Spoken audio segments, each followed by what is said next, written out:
राधे राधे।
बताइए डॉक्टर सीमा, क्या किया जाए?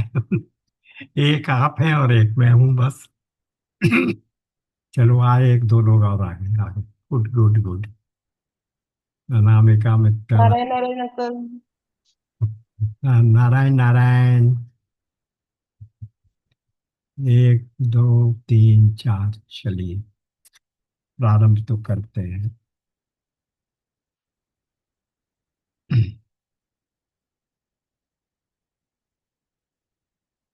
नारायणं नमस्कृत्य नरं चैव नरोत्तमं देवी सरस्वतीं व्यासं ततो जयमुदीरयेत्। कृष्णाय वासुदेवाय हरये परमात्मने प्रणतक्लेशनाशाय गोविन्दाय नमो नमः। गोविन्दाय नमो नमः। गुरुर्ब्रह्मा गुरुर्विष्णु गुरुर्देवो महेश्वरः। गुरु साक्षात् परब्रह्म तस्मै श्री गुरुवे श्री गुरुवे नमः।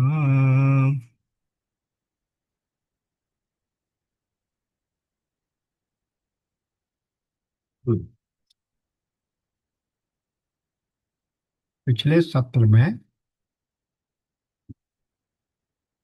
श्लोक संख्या 31 पर चर्चा हो रही थी और उस श्लोक में ये बताया गया था कि मोक्ष प्राप्ति के लिए सबसे महत्वपूर्ण साधन भक्ति है। और उस भक्ति की जो परिभाषा की गई थी वो पेज 54 पर शंकराचार्य जी की परिभाषा बताई गई। श्री शंकराचार्य कहते हैं कि भक्ति उत्तम पथ है। उनके मतानुसार किसी महान लोकोत्तर यानी लोक से ऊपर महान पुरुष महान शक्ति के चरणों पर बैठकर भीख मांगते रहना भक्ति नहीं। वो स्पष्ट कह रहे हैं कि भक्ति क्या है? अपने शुद्ध अहम से उठकर अपने आप में जो हमने अहम्मन्यता पैदा कर रखी है अहम और मम, मैं और मेरे, इस शुद्ध अहम से ऊपर उठकर अपने आत्म तत्व को पहचानने की या जानने की निरंतर कोशिश का ही नाम भक्ति है। देखिए, वेदांत की परिभाषा में, और ये बात बार बार हम लोग वहां जब गीता कर रहे थे तब भी यही बात आती है कि भक्ति मार्ग में जो उपासना है, साधना है, वो अलग है, और वेदांत के मार्ग में, ज्ञान के मार्ग में साधना अलग है। शब्द वही के वही हैं, लेकिन उनकी परिभाषा अलग अलग मार्गों के अनुसार अलग अलग हो जाती है। तो जैसे यहाँ भी भक्ति की परिभाषा उन्होंने ये क्लियर कर दी। इससे पहले भी वो कह चुके हैं कि मूर्ति के सामने बैठकर दीप जलाना और घंटी बजाना भक्ति नहीं है। इसी प्रकार यहाँ फिर उन्होंने कह दिया कि किसी भी महान व्यक्ति या किसी भी महान पुरुष की सत्ता को मानकर, क्योंकि कह रहे हैं ना लोकोत्तर, लोक से ऊपर की सत्ता जिसे हम भगवान कहते हैं, उसको मानकर भी उनके चरणों में बैठकर भीख मांगना भक्ति नहीं है। भगवान हमें ये दे दो, भगवान हमें ये दे दो। वो कह रहे हैं ये नहीं है। भक्ति क्या है? अपने आत्म तत्व को पहचानने के प्रयत्न में सदा लगे रहना ही भक्ति है। अपने आत्म तत्व की महानता को पहचानना। मैं कौन हूं? मैं कर्ता भोक्ता मृत्यु को प्राप्त होने वाला शरीर नहीं हूं। मैं शुद्ध बुद्ध मुक्त सत्य चित आनंद स्वरूप आत्मा हूं। यही मेरी महानता है। अपनी उसी महानता को पहचानने की कोशिश को ही शंकराचार्य जी ने इस श्लोक की व्याख्या करते समय बताया कि ये भक्ति है। तो अब इसके बाद आप आगे आ जाइए। मंदिर में तथाकथित भक्ति भाव से जाने वाले लोगों में से अधिकतर ऐसे होते हैं, इसी नेक्स्ट पैरा में थोड़ा नीचे जा रहे हैं, जिनके पास न तो जीवन की चुनौतियों का सामना करने का साहस है, न कर सकने की दम है, न उतनी मानसिक या बौद्धिक क्षमता है कि सत्य की खोज कर सकें, न दृढ़ विश्वास या आस्था है, नहीं अविश्वास प्रकट करने का साहस है। इतनी कमियां साधारण व्यक्ति में गिना दी। वे तो विवश प्राणी की भांति कुछ भय से, कुछ झूठी आशा से झुंड के साथ चलते चले जाते हैं और मंदिर पहुंच जाते हैं। तो ये एक बहुत ही समझना चाहिए निंदनीय कमेंट्री है कि जो लोग बिना किसी भक्ति, ये नहीं, सो कॉल्ड भक्तों के लिए कहा जा रहा है कि अंधविश्वासी हैं, उनमें अधिक जिनके पास न साहस है, न त्याग करने का दम है, न मानसिक या बौद्धिक क्षमता है, इसलिए वो सीधे झुंड के साथ चले जाते हैं और वहां विवशता में, या तो भय से, भगवान हम ऐसा नहीं करेंगे तो हमारे साथ ऐसा ना हो जाए, या झूठी आशा से, हम ऐसा करेंगे हमें ये मिल जाएगा, हमें वो मिल जाएगा। वो मंदिर पहुंच जाते हैं। जिसको अपने भगवान से भय लगता हो कि वो उसकी हर दुर्बलता पर नाराज होंगे, पर ये उस भय को एक्सप्लेन कर रहे हैं यहाँ, जिसमें कहा कि भय से कुछ लोग मंदिर चले जाते हैं, उनके बारे में बता रहे हैं।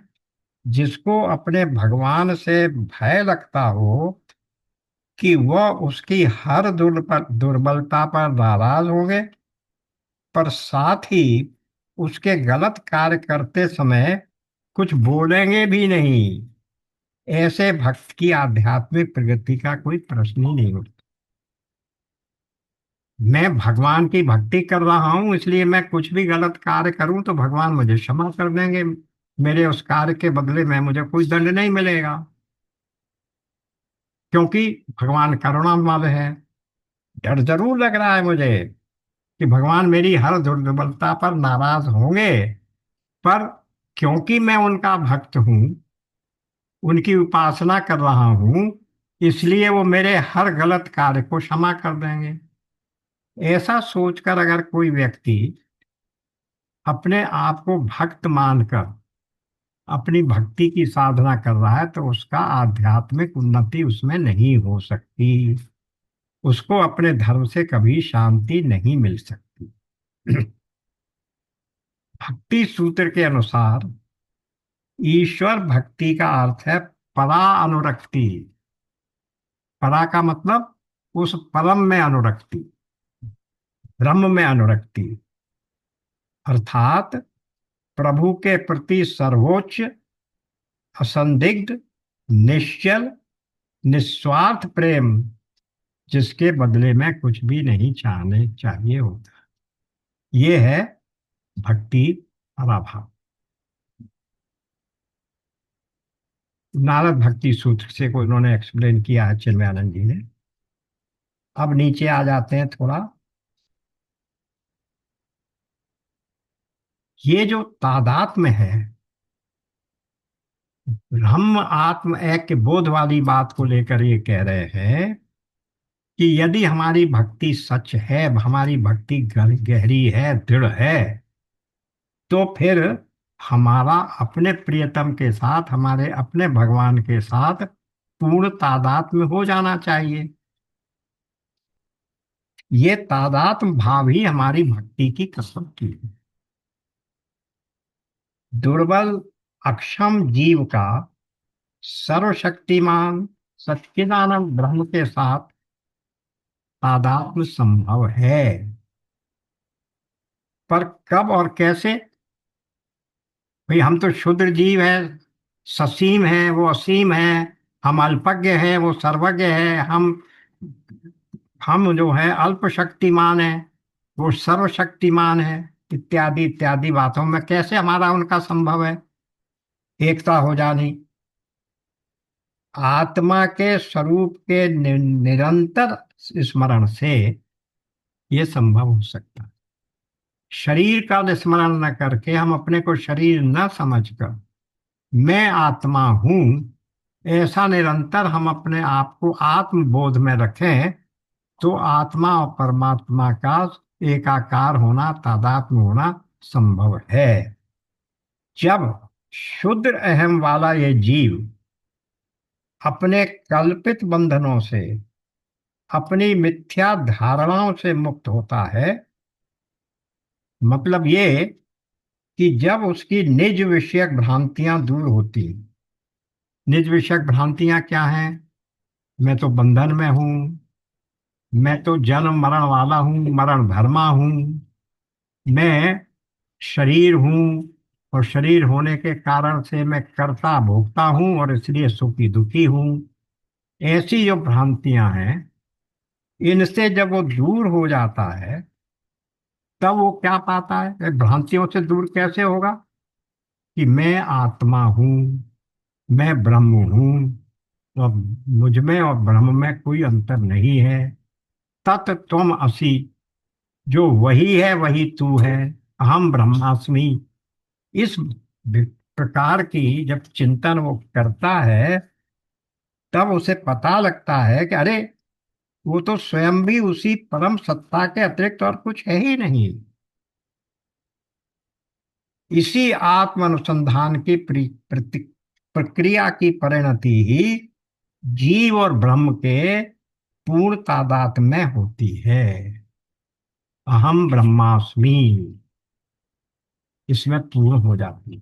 तभी ये भक्ति पूरी तरह प्रतिफलित होगी। पर ये होती कैसे है? ये प्रक्रिया पूरी होती है अपने भीतर निहित चेतन के आत्म तत्व के निरंतर बोध से। निरंतर हमारे मन में ये भाव बना रहे कि मैं शरीर नहीं, मैं आत्मा हूँ, मैं जड़ पदार्थ नहीं, मैं चेतन तत्व हूँ। तो इस निरंतरता के बोध से ही हम इस प्रक्रिया को कर पाएंगे, जिससे हमें ये चिंतन रहेगा, ये विश्वास रहेगा कि मैं भी उसी परम सत्ता हूँ और उस परम सत्ता के अतिरिक्त और कुछ नहीं है। ये निरंतर बोध तभी संभव है जब हम अपने मन में सदैव ईश्वरीय दैवी विचारों का प्रवाह चलने दें। जब अनुसंधान निरंतर चलता है, तो दैवी विचारों की आवृत्ति की गति तेज होती है। और जब इन दैवी विचारों का प्रवाह इतना सघन हो जाए, जितना हमारे मन में आज जीव भाव का है या लौकिक भावों का है, तो फिर ईश्वरीय अनुभव हमारे लिए एकदम अंतरंग, स्वाभाविक और सोचया हो जाए। लौकिक भाव को प्राप्त करने के लिए या मैं जीव हूं, ये भाव के लिए कोई प्रयत्न नहीं करना पड़ता, ये हमें स्वाभाविक आ जाता है। तो क्या कह रहे हैं कि जब इन दैवी विचारों का प्रवाह इतना सघन हो जाए, जितना हमारे मन में आज जीव भाव का प्रवाह है, लौकिक भावों का प्रवाह है, अगर ये सघन हो गया, तो फिर हमें आत्मानुभव या ईश्वरीय अनुभव हमारे लिए एकदम स्वाभाविक हो जाए। जैसे जीव भाव स्वाभाविक है।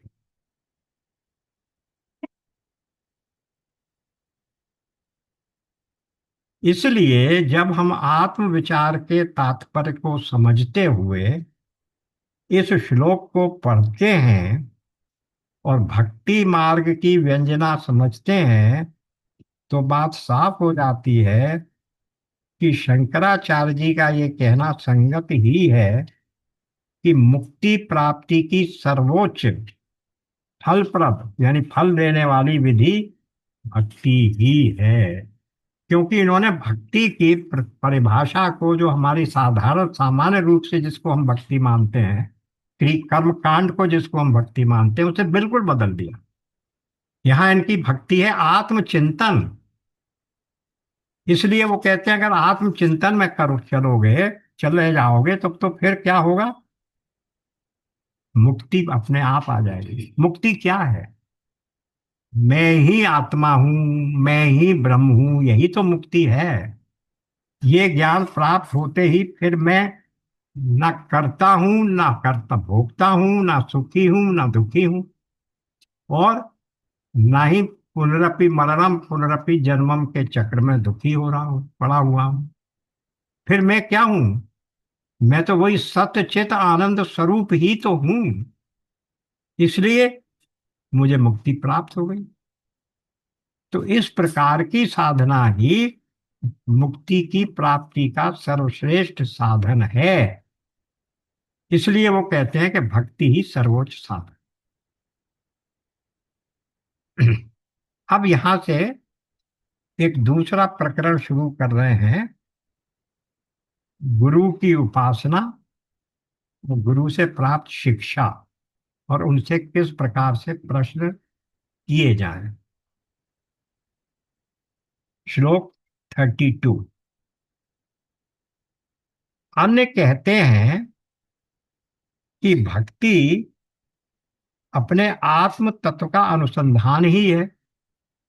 अन्य कहते हैं मतलब कुछ लोग और भी कहते हैं, और भी विद्वान लोग यही कहते हैं, जैसा अभी अभी 31 में कहा उन्होंने। भक्ति क्या है? अपने आत्म तत्व का अनुसंधान ही भक्ति है। इसलिए जो उक्त साधनों से संपन्न है, उक्त साधन संपन्न एक श्लोक में शब्द आया। अब ये उक्त साधन किसको रेफर कर रहा है? साधन चतुष्टय। जो साधन चतुष्टय से संपन्न है और जिनमें आत्म तत्व को जानने की जिज्ञासा है। देखिए श्लोक के एक एक शब्द को यहां समझा रहे हैं।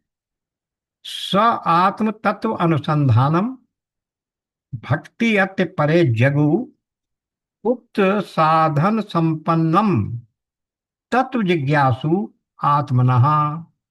आत्म तत्व को जानने के जो जिज्ञासु हैं, उन्हें क्या करना चाहिए? अब ये तो कह दिया कि भक्ति का अर्थ क्या हो गया।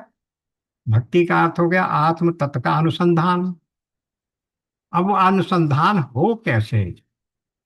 उसके लिए हमारे पास क्या साधन उपलब्ध है जो हमें उस आत्म अनुसंधान के लिए तैयार कर सके, प्रिपेयर कर सके। तो कौन प्रिपेयर कर सकता है? गुरु ही प्रिपेयर कर सकता है। इसलिए यहां ये भी कह दिया, आत्म तत्व जानने की जिज्ञासा है उसे तो बंधन मुक्ति के लिए प्राज्ञम गुरु के, ब्रैकेट में देखिए अर्थ उन्होंने क्या कर दिया? जो ब्रह्मनिष्ठ है उसके पास जाकर भक्ति भाव से उनकी सेवा करनी चाहिए। अब थोड़ा सा ध्यान दीजिए कि ये श्लोक और गीता के 4.34 का श्लोक एकदम सिमिलर है। वहां क्या कहा गया है? तद विद्धि प्रणिपातेन परिप्रश्नेन सेवया उपदेक्षन्ति ते ज्ञानम ज्ञानिनः तत्वदर्शिनः। आप उस ज्ञान को प्राप्त करने के लिए कहाँ जाएं? प्रणिपात के सहित, विनय पूर्वक सेवा, विनय पूर्वक उनके पास शरणापन्न होकर जाएं, उनकी सेवा करें और तब उनसे परिप्रश्न करें। अपनी जिज्ञासा को शांत करने के लिए प्रश्न करें। तो ऐसे जो महापुरुष हैं, कौन से? ज्ञानी और तत्वदर्शी, वो तुम्हें क्या बताएंगे? तुम्हें उपदेश देंगे। उपदेक्षन्ति ते ज्ञानम। पर कब उपदेश देंगे? जब प्रणिपात करके, शरणापन्न होके, सेवा भाव से उनके पास जाओगे और फिर उनसे परिप्रश्न करोगे, तब तुम्हें उपदेश मिलेगा। यही भाव यहां पर शंकराचार्य जी ने गीता के 34 श्लोक से लेकर 4.34 से लेकर यहां रख दिया है, और इसी भाव को आगे के कई श्लोकों में एक्सप्लेन किया है, एक्सपेंड किया है। तो क्या कह रहे हैं? भक्ति की जो परिभाषा पिछले श्लोक में दी है, उसी के तारतम्य में यानी उसी के कंटिन्यूएशन में शंकर कुछ अन्य विद्वानों को उद्धृत कर रहे हैं।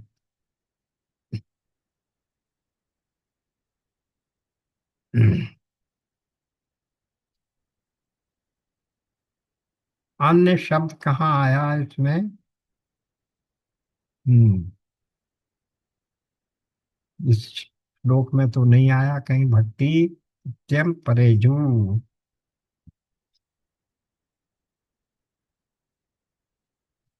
ठीक है, चलिए जो भी है। जिन्होंने घोषित किया है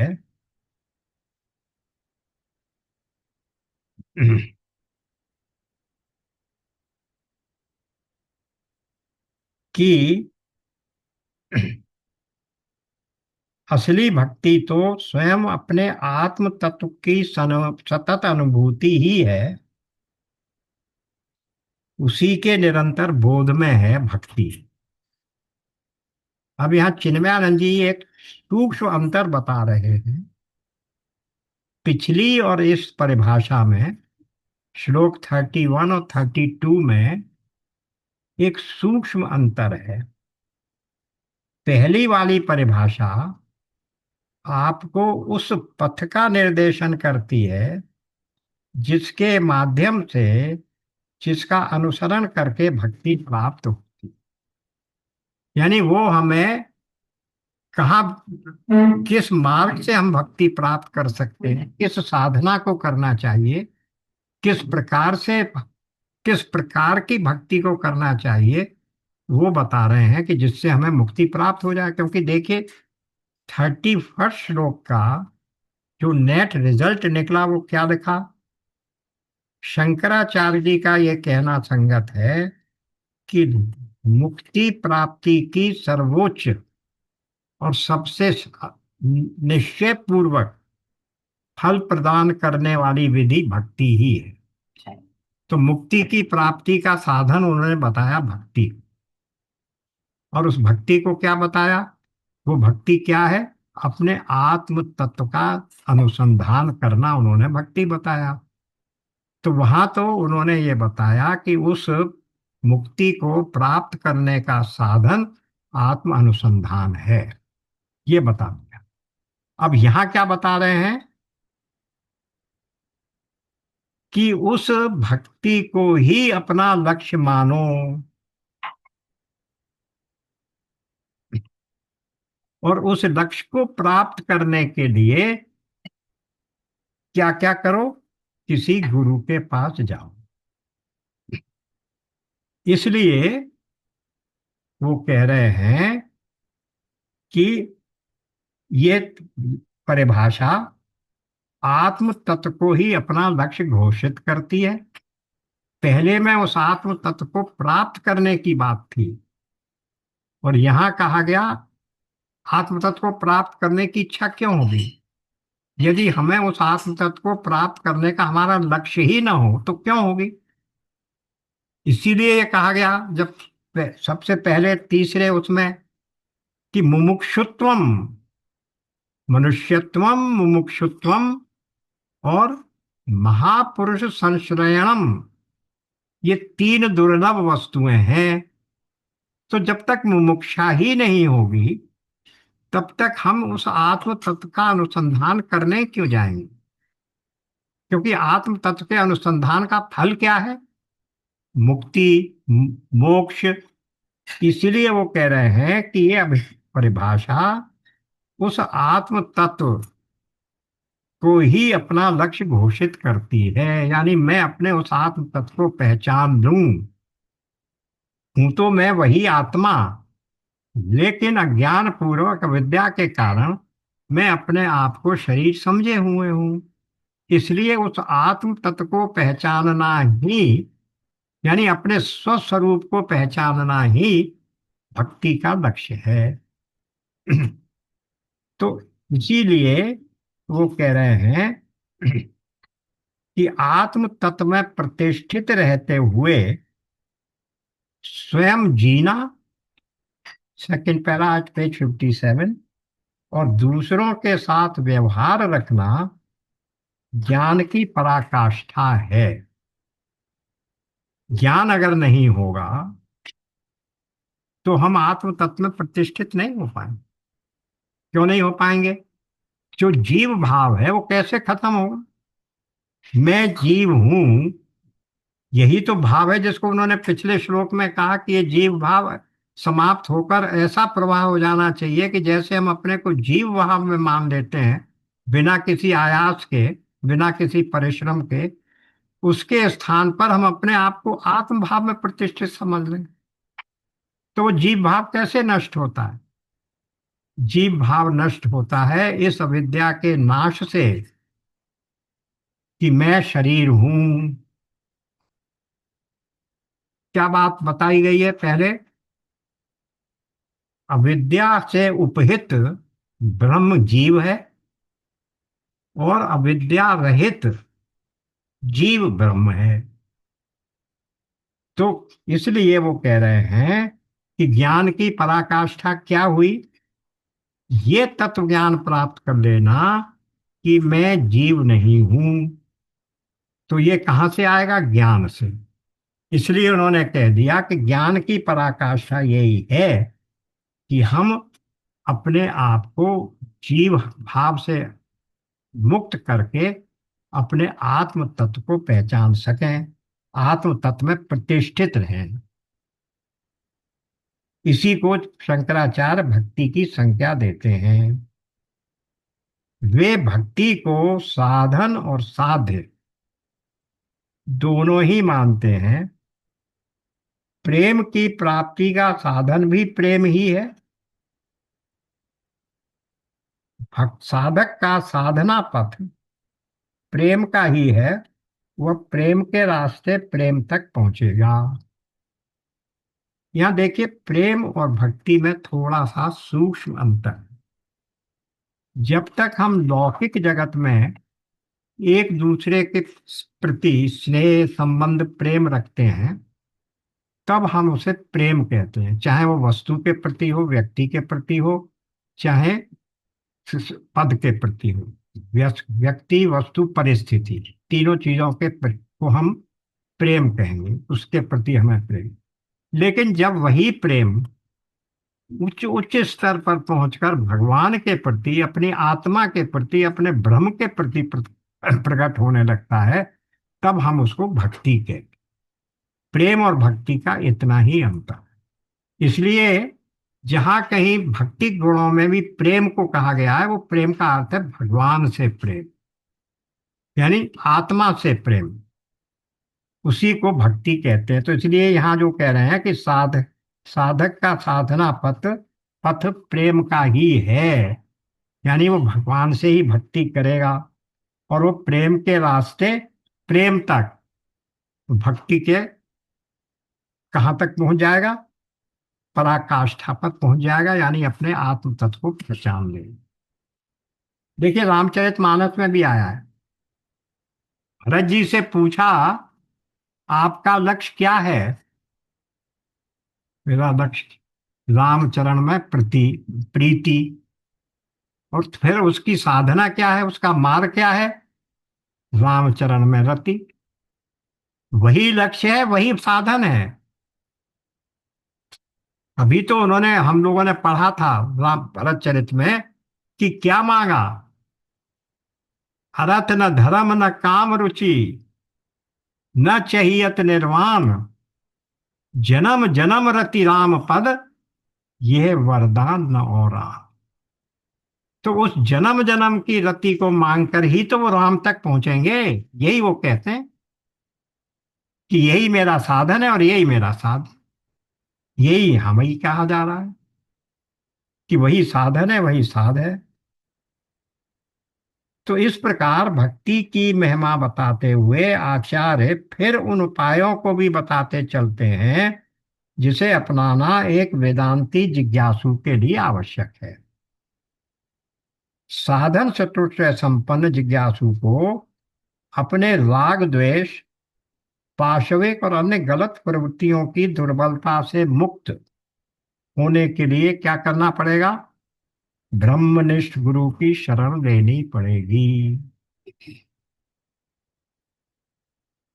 अब ब्रह्मनिष्ठ गुरु को गीता के 4.34 में क्या कह दिया गया?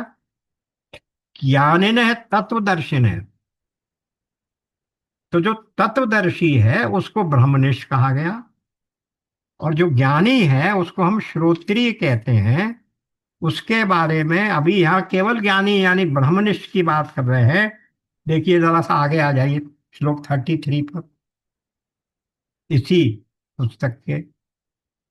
श्रोत्रिय व्रजी, यहाँ ज्ञानी की बात करी और वहां एकदम श्रोत्रिय की बात हो गई।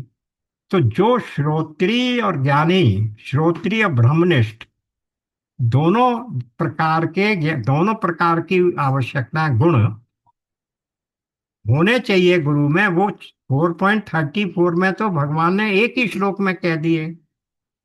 यहाँ शंकराचार्य जी उनको और विस्तार विस्तार देने के लिए एक श्लोक में कह रहे हैं कि वो ब्रह्मनिष्ठ होना चाहिए गुरु, दूसरे श्लोक में कह रहे हैं वो श्रोत्रिय भी होना चाहिए। श्रोत्रिय का अर्थ क्या होता है? जिसको समस्त शास्त्रों का ज्ञान हो। श्रुति से बना श्रोत्रिय, श्रुति को जानने वाला। तो अब ये यहाँ कह रहे हैं कि ब्रह्मनिष्ठ गुरु की शरण लेनी चाहिए। वहां भगवान ने क्या कहा था? श्रोत्रिय ब्रह्मनिष्ठ गुरु की शरण लेनी चाहिए। ये उससे हट नहीं रहे हैं, ये और विस्तार देने के लिए अगले श्लोक में ब्रह्मनिष्ठ उसकी बात कर देंगे, श्रोत्रिय की। अब चलिए, अब आगे बढ़िए। शिष्य गुरु के प्रति श्रद्धा और प्रेम भाव के कारण अपने को और अपने अहम को भूल जाता है, और हर संभव तरीके से हर क्षण गुरु सेवा करने को तत्पर रहता है। वहां क्या कहा गया था? तद्विद्धि प्रणिपातेन, अपने को समर्पण कर दो, उनके शरणापन्न हो जाओ। उसी बात को यहाँ घुमाकर क्या कहा गया? अपने अहम को भूल जाओ। शरणागति का मतलब ही यह है कि मेरा अपना स्वयं का अस्तित्व समाप्त हो गया। बिल्ली के बच्चे का अपना कोई डिस्क्रिप्शन नहीं रहता। बंदर का बच्चा अपनी शक्ति से अपनी माँ की पीठ पर बैठता है, उसको पकड़ता है। बिल्ली का बच्चा कुछ नहीं करता, वो तो पड़ा है। माँ अपनी शक्ति से अपने मुंह में रखकर उसे ले जाती है। उसे चिंता नहीं है कि ये वही माँ का मुंह है जो चूहे को खा जाता है, पर मुझे खा जाएगा ऐसा डर नहीं होता उसे। तो इसीलिए वो ये कह रहे हैं कि गुरु के प्रति अपने अहम को भूल जाना ही शरणापन्न होना है। और हर क्षण गुरु की सेवा करता है। प्रणिपातेन सेवया, दोनों बातें आ गई, प्रणिपात और सेवा। जो वहां कही गई वो यहां कह दी गई। इस सेवा के बहाने से ही वो गुरु के उदात्त गुणों को और गौरव को निरंतर याद रखता है। वो उसके में उसमें बस जाते हैं। सेवा का अर्थ केवल ये नहीं है, जैसा आप लोग बार बार कह चुके हैं, कि उसके सारे शरीर की कुछ सेवा कर दे, उसके पैर दबा दे, उसके स्नान करने के लिए कुछ साधन उपलब्ध कर दे। नहीं, सेवया का मतलब है कि उसको आप पी जाइए, जैसे दवा का सेवन करते हैं। उसके आचरण को, उसके एक एक शब्द का अर्थ को, उसको आप पी जाइए, उसे डाइजेस्ट कर लीजिए। ये है सेव। तो उसके उसके मन में गुरु के रूप में अपने इष्ट का सदा ध्यान बना रहता है। गुरु के रूप में उसका इष्ट है। मेरा इष्ट भौतिक शरीर धारण करके गुरु के रूप में आ गया है। वही उस शिष्य को क्रमशः ऊंचाई देता है, साधना में लगाए रहता है, और इसी से उसका अंतःकरण शीघ्र निर्मल हो जाता है, जिसे विकसित होने में सामान्यतया वर्षों लग जाता है। गुरु के प्रति ये विवेक युक्त श्रद्धा भक्ति कोरी भावुकता नहीं है, ये शिष्य की समझ को विकसित करती है। वह गुरु को सही रूप में समझ पाता है।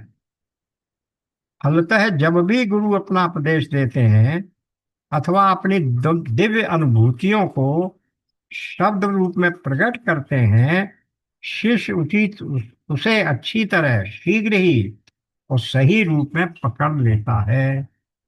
इसीलिए शंकराचार्य कहते हैं कि गुरु उपासना के परिणाम स्वरूप शिष्य बंधन मुक्त होने की सामर्थ्य पा जाता है। इंसिडेंटली 2 दिन बाद ही गुरु पूर्णिमा है, 10 तारीख की गुरु पूर्णिमा है। और आज ये यहाँ प्रकरण शुरू हो गया गुरु सत्ती का, गुरु की उपसत्ति, उसके प्रश्न करने का, उसके प्रति क्या भाव रखने का। आगे भी 1-2 श्लोक आ रहे हैं। तो ये गुरु गुरु पूर्णिमा की पूर्णतः हमारे गुरु पूर्णिमा के प्रति हमारी पूरी तरह ये भावभीनी श्रद्धांजलि। इस अध्याय को, इन श्लोकों को अध्ययन करना। अब नीचे आ गए। श्रोत्रिय अव्रजिनो अकामहतो यो ब्रह्मवित्तम ब्रह्मण उपरतः शांतो निरिंधन इवानलः अहेतुक दया सिंधु बंधु आत्मताम सताम। गुरु वह है श्रोत्रिय जिसे श्रुतियों का पूर्ण ज्ञान है। फिर कहा अव्रज। अव्रज का अर्थ होता है जिसमें कोई दोष ना हो, पाप रहित, निष्पाप। रामचरितमानस में तुलसीदास जी जिसको बार बार अविरज कहते हैं, विरजहीन कहते हैं भगवान की, जब वो भी कई कई जगह वो कहते हैं कि भगवान या ब्रह्म कैसा है, अविरज है। तो ये विरज शब्द कभी वो अब भाषा में उस तरह से विरज कर देते हैं। विरज का अर्थ ही है ये निष्काम, किसी प्रकार की गुणवत्ता उसमें नहीं है, काम क्रोध लोभ से मुक्त, वो व्रज, अव्रज। फिर निष्पाप है। फिर आया अकाम, निष्काम भी है और जिसे कोई कामना नहीं है, निष्पाप है और जिसे कोई कामना नहीं है। फिर ब्रह्मवित्तम, ब्रह्म ज्ञानी है। यहाँ श्लोक में दोनों बातें आ गई, श्रोत्री और ब्रह्मनिष्ठ दोनों बातें यहां फिर से कह दी। बल्कि देखिए कह दिया ना, और पूर्णतया ब्रह्म ही में प्रतिष्ठित है।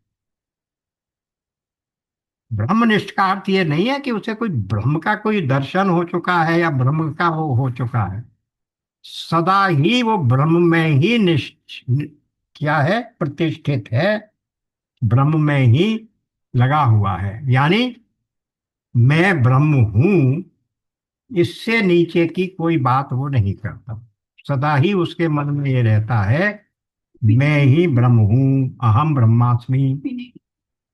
अच्छी, हाँ कोई सा जूस है।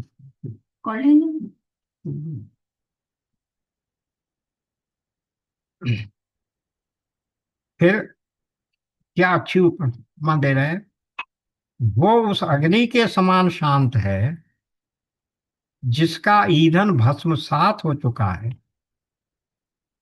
शांतो निरिंधन, निर ईंधन, ईंधन जिसका ईंधन शांत हो चुका है, ऐसी अग्नि के समान वो शांत है और अहेतुक दया करने वाला है। अहेतु का अर्थ बार बार आती है, शब्द बहुत ज्यादा आता है हमारे शास्त्रों में, रामचरितमानस में भी बारंबार। अहेतु का अर्थ होता है बिना किसी प्रयोजन के।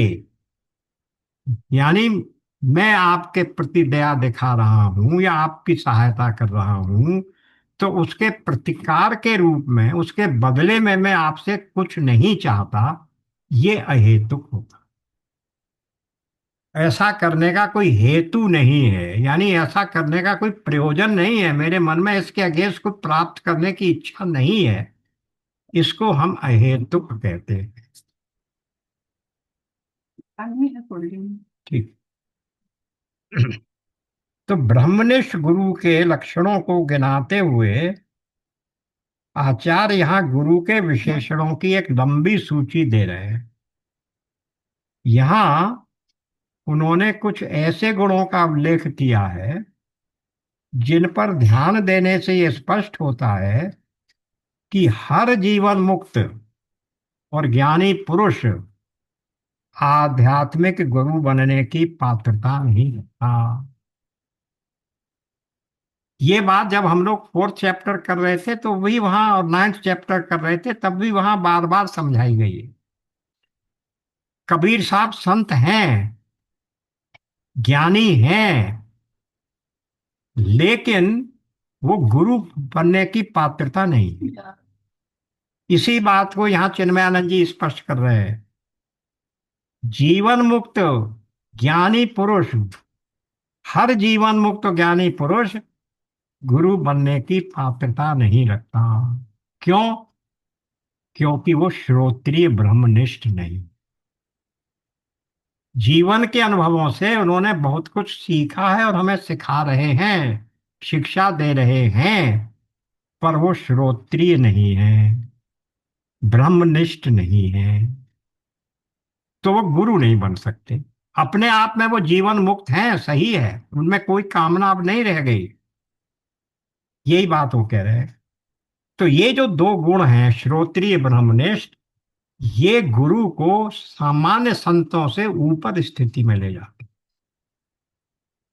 हर संत गुरु नहीं है या गुरु होने की पात्रता नहीं रखता, बस इतनी सी बात। शिक्षा तो दे सकते हैं, हमारे लिए वो पूज्य है, सम्माननीय है, वंदनीय है, पर गुरु होने की पात्रता उनमें नहीं। क्योंकि ऐसा क्यों है, वो अपने तरीके से क्या समझा रहे हैं चिन्मयानंद जी। क्योंकि गुरु बनने के पर उसे शिष्य को ऐसे निर्देश देने होते हैं जिनसे वो अपना मोह दूर कर सके और हृदय ग्रंथि का उच्छेदन कर सके। ये कहाँ से होगा? बना बिना श्रुति के ज्ञान के ये नहीं हो सकता। तो जिसने ज्ञान ही प्राप्त नहीं किया, ज्ञान का मतलब भौतिक जगत का, व्यावहारिक जगत का ज्ञान तो खूब है, पर श्रुति का ज्ञान नहीं है। हम किस प्रकार से अपने आत्म तत्व को पहचाने, अपने को आत्म स्वस्वरूप को पहचाने, इसका ज्ञान नहीं है, तो वो फिर अपने साधक का, अपने शिष्य का मोह कैसे दूर करेगा? उसको, उसकी हृदय ग्रंथि, हृदय ग्रंथि का मतलब ये वो जो फंसा हुआ है संसार में, उस ग्रंथि को कैसे काटेगा? तो इसलिए हर एक व्यक्ति गुरु होने का वो नहीं है। इसी तारतम्य में देखे, कबीरदास तो स्वयं स्वीकार करते हैं, मसी कागज छुओ नहीं, कलम गयो नहीं हाथ। तो जिन्होंने उस प्रकार से ज्ञान प्राप्त ही नहीं किया है, उनसे हम ये आशा रखें कि वो हमें श्रोत्रिय ज्ञान दे पाएंगे, श्रुति का ज्ञान दे पाएंगे, नहीं संभव है। इसलिए वो सब रूप से सम्माननीय है, पूजनीय है, मानने योग्य हैं, पर गुरु नहीं हो सकते। यही अंतर। इसीलिए गुरु की इतनी महत्ता है। वो स्वयं भी गुरु की कितनी तारीफ करते हैं, उन्होंने पूरा एक लिखा है, कम से कम 17 दोहे हैं उसमें गुरु की प्रशंसा में, स्वयं कबीरदास जी के। उनमें से एक याद नहीं है मुझे, उसका भाव बताता हूं कि गुरु कैसा होता है। कि जैसे घड़े को बनाने वाला कुम्हार क्या करता है कि नीचे से सपोर्ट देता है और ऊपर से उसमें थपकी लगाता रहता है, तब उसका आकार बनता है। इसी तरह गुरु क्या होता है कि नीचे से तो तुम्हें सपोर्ट दे रहा है, पर ऊपर से तुम्हारे को बहुत ही स्ट्रिक्ट डिसिप्लिन में रखता है, थपकी लगा रहा है, ऐसा मत करो, ऐसा नहीं कर सकते हो, तुम्हें सही मार्ग पर ले जा रहा है ये। तो अब आगे चलते हैं। ब्रह्मनिष्ठ और श्रोत्रिय होने के अतिरिक्त, और नीचे जो और कहा था उन्होंने, गुरु को आत्म संयमी और उदार चेता,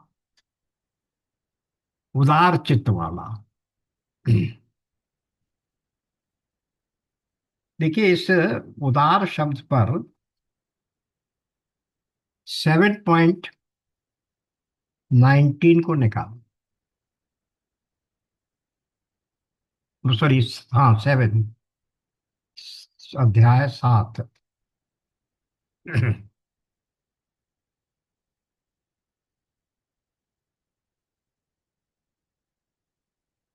18 में देख ली शब्द क्या आया है। यहाँ वो बता रहे हैं, 16 से ही देख लेते हैं क्या फर्क पड़ता। चतुर्विधा भजन्ते माम जनः सुकृतिजनो अर्जुन, आर्तो जिज्ञासु अर्थार्थी ज्ञानी च भरतर्षभ। 4 प्रकार के भक्त मुझे मेरा स्मरण करते हैं। एक होता है अर्थार्थी, जो अर्थ के लिए, वैभव के लिए, समृद्धि के लिए, संपत्ति के लिए मेरी भक्ति करता है। उसका उदाहरण दिया जाता है जैसे ध्रुव ने किया कि मुझे राज्य चाहिए, माता ने मेरा तिरस्कार कर दिया, तो मैं उन्हें लेकर दिखाना चाहता हूँ। फिर क्या आया, आर्त, दुखी। दुखी कौन है, द्रौपदी और वो रथ, क्या नाम, हाथी हस्ती, जो दुखी है। हाँ हाँ वही। फिर उसके बाद आया जिज्ञासु। जिज्ञासु कौन है, जिज्ञासु है क्या नाम उनका, ये कृष्ण के जो सहायक सहायक थे, उद्धव। उद्धव गीता के, सॉरी, श्रीमद् भागवत के 11वें स्कंद में आधे से ज्यादा केवल उद्धव कृष्ण संवाद ही है। तो वो जिज्ञासु हैं। और ज्ञानी, ज्ञानी कौन है, ज्ञान की प्राप्ति की इच्छा करने वाले तो तमाम लोग हैं जो उनके प्रति ज्ञान से इच्छा रखते हैं। पर यहाँ क्या कह रहे हैं नीचे के श्लोक में, ये सभी उदार हैं। कौन कौन, अर्थार्थी, आर्त, जिज्ञासु और ज्ञानी। लेकिन ज्ञानी तो साक्षात मेरा स्वरूप ही है, यानी उदार होते हुए भी ज्ञानी को ही वो सबसे अधिक भांपते हैं। यही बात ये यहाँ कह रहे हैं कि उस गुरु की क्या विशेषता होनी चाहिए, कि ज्ञानी तो होवे ही वो, पर उदार चित्त भी होना चाहिए। क्योंकि उदार चित्त अगर नहीं हुआ तो भगवान जैसा कह रहे हैं 7th चैप्टर में, फिर वो मेरी आत्मा नहीं बनेगा। ज्ञानी ऐसा उदार है, वो चारों को उदार बता रहे हैं, पर अर्थार्थी, फिर जिज्ञासु, फिर आर्त, और फिर ज्ञानी, सब उदार हैं। लेकिन मेरी आत्मा कौन है, जो ज्ञानी है। तो वही बात हो रही है कि जो ज्ञानी गुरु है वो उदार भी है, उसको उदार भी होना चाहिए। आत्म संयमी और उदार चेता भी होना चाहिए, और फिर उसमें अपार करुणा होनी चाहिए, जो वो अपने शरणागतों पर बरसाता रहे। गुरु में अगर करुणा नहीं होगी तो वो बहुत शीघ्र ही अपने शिष्यों के प्रति कठोर रुख अपना लेगा, क्योंकि शिष्य तो अभी सीखने आया है। वो ध्यान दीजिए, अर्जुन ने कितनी बार प्रश्न किए गीता में, पर हर बार भगवान ने उसके प्रश्नों का उत्तर दिया। ये नहीं कहा कि तुम समझ ही नहीं रहे हो, मैं अब तुम्हें आगे नहीं समझा सकता। छांदोग्य उपनिषद में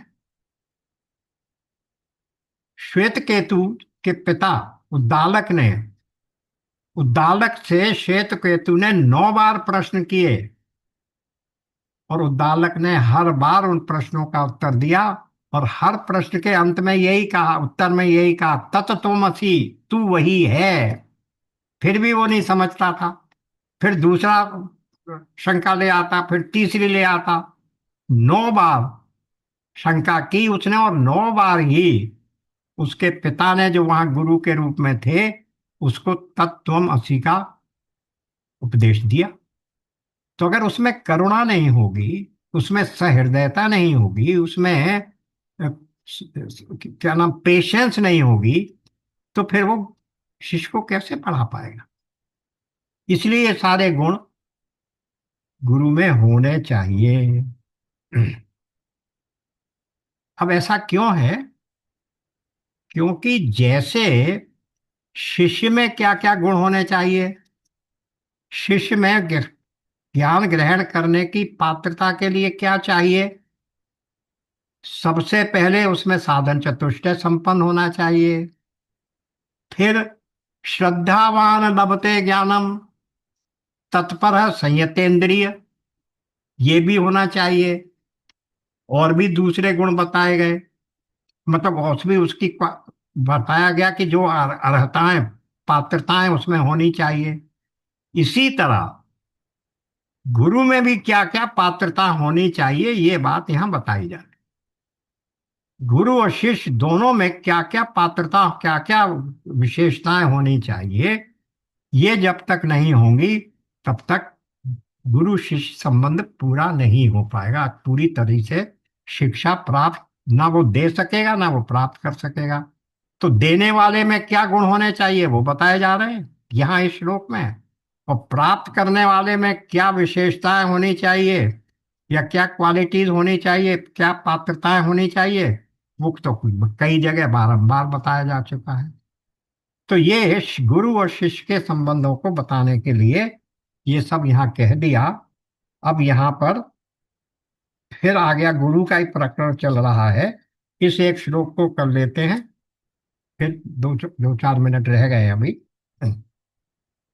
तमाराध्यम गुरुम भक्त्या प्रह प्रश्रय सेवनये प्रसन्नम तम उप्राप्य प्रच्छेद ज्ञातम आत्मनः। ऐसे उन गुरु की भक्ति पूर्वक आराधना करके विनम्रता, शरणागति भाव और सेवा से उनको प्रसन्न करना चाहिए।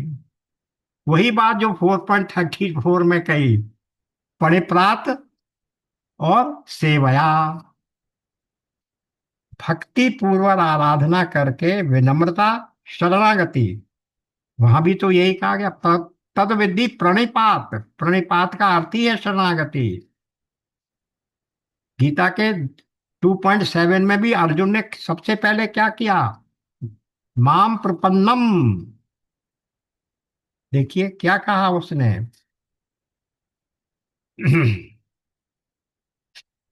7th में 2.7, शिष्यस्ते हम शादी माम त्वाम प्रपन्नम, मैं आपके प्रणिपात होता हूं, आपके प्रपन्न हूं। तो शिष्य को तो गुरु को प्रपन्न होना ही चाहिए। तो इसलिए कह रहे हैं कि गुरु की आराधना करो, तम आराध्य गुरुम भक्त्या, विनम्रता, शरणागति भाव और भक्ति से उनको प्रसन्न करना चाहिए। फिर उनके निकट जाकर प्रसन्नम तम अनुप्राप्य प्रच्छेत ज्ञातम आत्मनः। उनसे पूछो, यानी प्रश्न करो, प्रच्छेत, और क्या करो कि वे तुमको वो ज्ञान, वो विद्या दें जो तुम जानना चाहते हो। परिप्रश्नेन, बिल्कुल ज्यों का त्यों वो श्लोक यहां पर आए। तद्विद्धि प्रणिपातेन, सेवया, परिप्रश्नेन, तीनों चीजें यहां कह दी। भक्ति पूर्वक आराधना करके विनम्रता, शरणागति भाव और सेवा से उनको प्रसन्न करना चाहिए। और तब फिर उनके निकट जाकर उनसे पूछो और प्रार्थना करो। पूछो का मतलब उनसे प्रश्न करो, और प्रार्थना करो कि वे आपके प्रश्नों का उत्तर दें।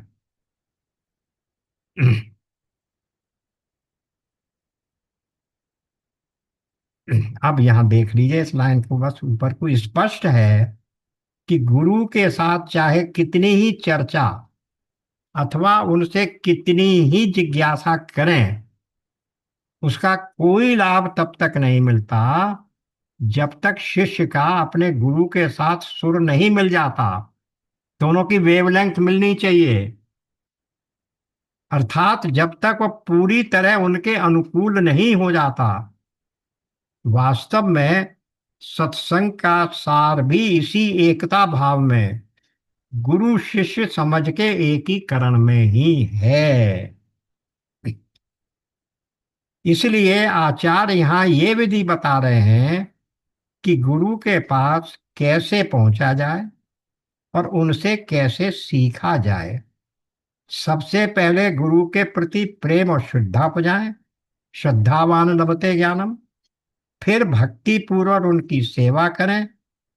इस माध्यम से उनके निकट पहुंचेंगे, उनको जानेंगे, तभी उनके उपदेश हमारे हृदय में सीधे घर कर सकेंगे। आत्मसात हम उन उपदेशों को तभी कर पाएंगे। गुरु शिष्य का ऐसा मधुर संबंध ही वांछित परिणाम लावेगा।